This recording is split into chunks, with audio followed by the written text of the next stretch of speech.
Hello sir, direct sir. நம்ம படத்தில் வந்து இவங்க மற்றவர் வந்து ஏண்டா இந்த போயின்னு இருக்க, ரேஷன் கடைக்கு போனால் கூட கை தடவரான்னு ஒரு டைலாக் வரும். இப்போ ரேஷன் கடையில் சம்மந்தப்பட்ட எல்லாமே இந்த படத்தை பற்றி ஏதோ கேஸ் போடணும்னு சொல்கிறாங்களே, அதை பற்றி உங்கள் கருத்து என்ன? அதான் சார், நம்ம குறிப்பிட்டு இவங்க தான் இப்படி தான் ஒரு நபர்னு ஒருத்தர் சொல்கிறோன்னா எல்லா இடத்துலையுமே பாசிட்டிவ் நெகட்டிவ்னு இருக்கும், எந்த தொழிலாக இருக்கட்டும் எதுவாக இருந்தாலும். மற்றபடி இவங்க இப்படி தான் அப்படிங்கிற ஒரு எந்த முத்திரையும் யார் மேலேயும் திணிக்கிற அளவுக்கு நான் இது கிடையாது, அப்படி ஒரு எண்ணமும் கிடையாது. அந்த இடத்துல அந்த இதில் ஒரு கதாபாத்திரமாக தான் எடுத்துகிட்டு போகிறோமே ஒழிய, அதுக்கப்புறம் அதை தொடர்ந்து ஒரு சில சீக்வன்ஸும் இருந்துச்சு, அதை நம்ம நேரம் கருதி அதை கட் பண்ணிட்டோமே ஒழிய, மற்றபடி இப்படி தான் அப்படிங்கிற மாதிரி எந்த ஒரு எண்ணமும் இல்லை. கதாபாத்திரம் இப்போ வந்து ஒரு அதாவது ரேஷன் கடைக்காரர் இருந்தார் படத்தில், அந்த குறிப்பிட்ட கேரக்டர் கனகவேலோட உலகத்தில் அந்த கதைக்குள்ள அப்படி ஒரு கேரக்டர் இருந்தது. நேரம் கருதி ஆட்டோக்காரனை போய் அடிக்கிறான், அடுத்து அவனு, அந்த மாதிரி இருந்துச்சு படத்தில். பட் நேரம் கருதி அதை எடுத்துட்டாங்க. பட் அந்த மாதிரி எண்ணம் கண்டிப்பாக கார்த்திக் இருக்க வாய்ப்பே கிடையாது. யாரையும் புண்படுத்தணுங்கிற எண்ணம் கார்த்திக் இருக்குமாங்கிறது மிகப்பெரிய சந்தேகம் தான். அந்த ஒரு இப்போ ஏன்னா கதையை நான் கேட்டப்பவும் அது அந்த ஒருத்தன் அப்படி இருந்தாங்கிற மாதிரி தான் அது இருந்துச்சு. அண்ட் இது கண்டிப்பாக நாங்கள் பொதுவாக இதை சொல்லி யாரையுமே அப்படி நாங்கள் மனசார அப்படி யாருக்காவது ஒரு வேளை இது ஒரு மாதிரி பர்சனலாக ஃபீல் ஆயிருந்துச்சுன்னா அது கண்டிப்பாக வந்து அந்த எங்களோட வருத்தத்தையும் இங்கே பதிவு பண்ண விரும்புகிறோம். அப்படி ஒரு எண்ணம் எங்களுக்கு கிடையவே கிடையாது. இன்ஃபேக்ட் இந்த படம் ஒரு கல்வியாளர், ஒரு கல்வி தந்தைங்கிற ஒரு விஷயத்தை வச்சு வருது. எங்கள் ப்ரொடியூசரே ஒரு மிகப்பெரிய எஜுகேஷனலிஸ்ட்.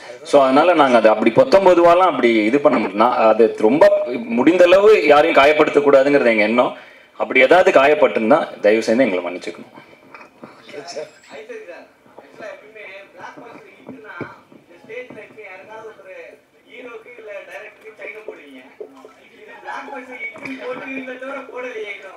நான் என்ன சொல்லியிருக்கேன், இருங்க 50வது நாள் ஃபங்க்ஷன் கொண்டாட போகிறேன்னு சொல்லியிருக்கிறேன். ஓகேங்களா?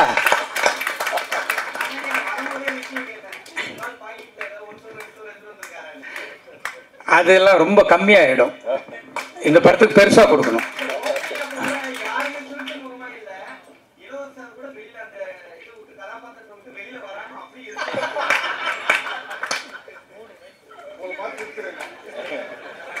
சார் ஐசரி சார் கல்வி தந்தை சொல்லிட்டு தியாகராஜன் சார் வந்து தவறு பண்ணுற மாதிரி கதை சொல்லியிருப்பாங்க.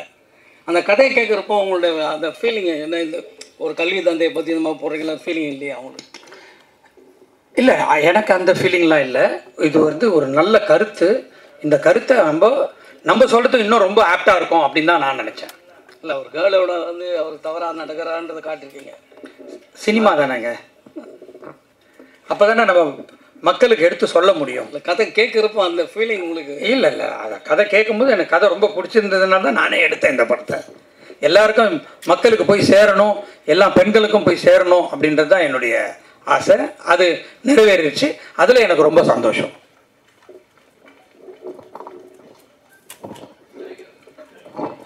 பாதி சார், இப்போ நம்ம தமிழ்நாட்டில் இந்தியாவில் இந்த மாதிரி செக்ஷுவல் அபியூஸ்மெண்ட்டுக்கு எதிராக போக்சோ சட்டம் இதெல்லாம் நிறைய இருக்குது.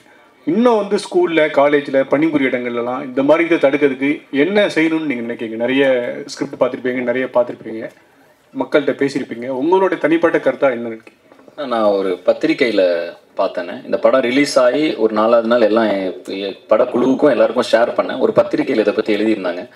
100 பேர்த்தில் 82 பேர் இருக்கிறது, 82 அந்த மாதிரி ஒரு, அதாவது ரொம்ப அதிகமாக 82 பேர் என்னமோ இதை பற்றி வெளியே சொல்கிறது இல்லை, இது எங்கேயுமே சொல்கிறது இல்லைங்கிற மாதிரி ஒரு ஆர்டிக்கலை ஒரு பத்திரிக்கை வந்து இந்த படம் ரிலீஸ் ஆகி அந்த வாரத்தோட சண்டே அன்னைக்கு இதை போட்டிருந்தாங்க. நான் எல்லாருக்கும் ஷேர் பண்ணேன். அந்த ஆர்டிக்கல்லே இதுக்கான பதிலை சொல்லியிருக்காங்க. இதோட பிரச்சனை என்ன அப்படின்னா வந்து அது ஒரு பத்திரிக்கையாளர், ஒரு ரெஸ்பான்சிபிளான ஒரு பத்திரிக்கையாளர் அந்த டைமில் அதை ரிப்போர்ட் பண்ணணும்னு எடுத்து அது ஒரு ஆர்டிக்கலாக கம்பைல் பண்ணி எழுதியிருக்காரு. அது வேணால் அது எங்கே இருக்குன்னு தெரியல, நான் கண்டிப்பாக என்னோட இதில் கூட நான் ஷேர் பண்ணுறேன், என்னோட இன்ஸ்டாவில் கூட ஷேர் பண்ணுறேன். அதில் என்ன சொல்லியிருக்காருன்னா, இது அனைத்துக்குமே காரணம் வந்து மனநிலை தான் இதோட முக்கியமான பிரச்சனைங்கிறது தான் அந்த ஆர்டிக்கல் சொல்லுது. நானும் இது எப்படி பார்க்குறேன் அப்படின்னா, பொதுவாகவே நம்ம வளர்கிற சூழ்நிலை, சுற்றி இருக்கிற என்விரான்மெண்ட், இது எல்லாமே ஒரு சின்ன வயசுலேருந்து ஒரு நாய்க்குட்டியை வளர்க்குறதுல கூட அப்படி தான். அது எப்படி அந்த என்விரான்மெண்ட்டுக்கு எப்படி இது என்வரான்மெண்ட் எப்படி இருக்கோ அதை பொறுத்து தான் அதோட குணாதிசயங்கள் இருக்கும்.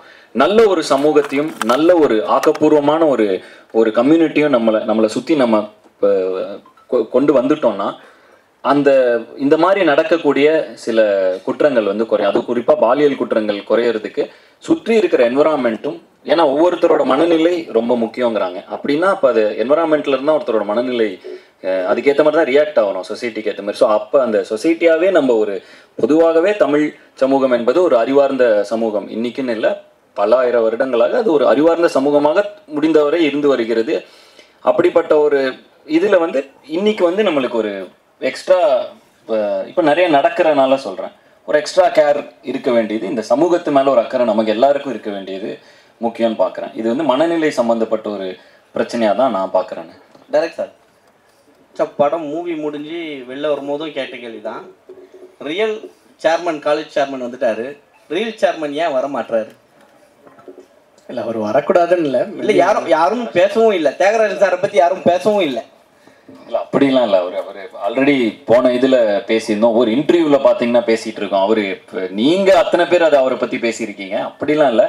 அவர் வந்து இப்போ அவர் உடல்நலத்தையும் கருத்தில் கொண்டு நாங்கள் ஐயோ அப்படின்னா, ஸோ அதனால அவரை நாங்கள் டிஸ்டர்ப் பண்ணுறது அவ்வளோ கரெக்டாக இருக்காது. நீங்கள் இப்போ நாங்கள் இங்கேயுமே வந்து இப்படி ஒரு விழா நடக்க போகுது அப்படின்னோம், நிறைய இப்போ அதாவது பாக்யராஜ் சாராகட்டும் அவங்க வந்து அவங்களோட ஆசீர்வாதங்களை கொடுக்கணும்னு அவங்க வந்தது வந்து நாங்கள் வந்து வந்தவங்களுக்கு ரொம்ப நன்றின்னு தான் சொல்ல முடியும். வராதவங்க வந்து அது அவங்களுக்கு அவர் சார் ரொம்ப ஆல்ரெடி அவருக்கு ஹெல்த் இஷ்யூஸ் இருக்குது. ஸோ அவரை அப்படி நீங்கள் அது எதுவும் இது பண்ணாதீங்க. எங்களுக்கு அவர் படத்தில் அவ்வளோ பெரிய ஒரு விஷயம் நடந்திருக்கு இல்லையா, எங்களுக்கு ரொம்ப ஹாப்பி தான்.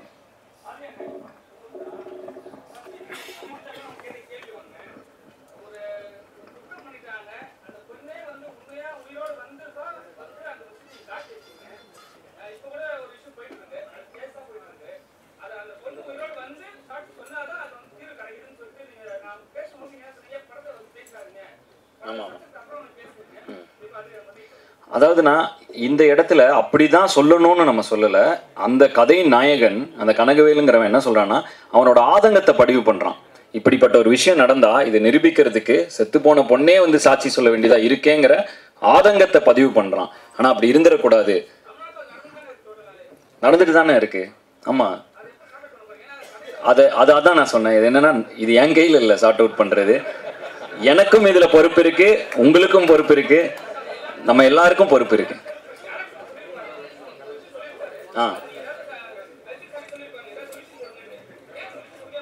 இதுக்கு சொல்யூஷன் வந்து என் கையில இருந்தா கொடுத்துருப்பாங்க, இவர் கையில இருந்தா கொடுத்துருப்போம். பட் இந்த சொல்யூஷன் நம்ம சமுதாயம் மொத்தம் நம்ம எல்லார் கையிலும் இருக்குதுங்கிறனால இதுக்கான சொல்யூஷனை நம்ம தான் எல்லாரும் சேர்ந்து எழுத போறோம். இல்ல அது சொல்யூஷன் இல்ல, அது ஆதங்கம். இப்படி பொண்ணு உயிரோட வர வேண்டியது இருக்கேங்க நம்ம ஆதங்கப்படுறான். அப்ப இதுக்கான தீர்வு என்னன்னா, அது நம்ம ஒவ்வொருத்தரோட கையிலும் இருக்கு. நம்ம இதை எப்படி நம்ம இந்த சமூகத்துக்குள் என்ன விதைக்கிறோமோ அதுவாக தான் இந்த சமூகம் ஒரு 10 வருஷம் கழிச்சு மாறுது. ஸோ தொடர்ந்து ஆக்கப்பூர்வமான விஷயங்களையும் நல்ல விஷயங்களையும் நம்ம தொடர்ந்து நீங்கள் எழுதுவது மூலமாகவும் நாங்கள் படைப்பதன் மூலமாகவும் நம்ம பண்ணிக்கிட்டே இருந்தோம்னா கண்டிப்பாக இந்த சமூகம் ஒரு நல்ல சமூகமாக ஒரு ஆல்ரெடி ஒரு நல்ல லேர்ன்ட் எஜுகேட்டட் இதாக தான் நிறைய உலக அரங்கில் நம்ம பார்க்கப்படுகிறோம், தமிழர்களாக பார்க்கப்படுகிறோம். தொடர்ந்து இது பண்ணா புரியல இல்ல அரசியல் சக்சஸ் மீட். தேங்க்யூ. நம்ம குரூப் போட்டோக்கான டைம் இவெல்லாம் சேர்ந்து குரூப் போட்டோ எடுத்துக்கலாம்.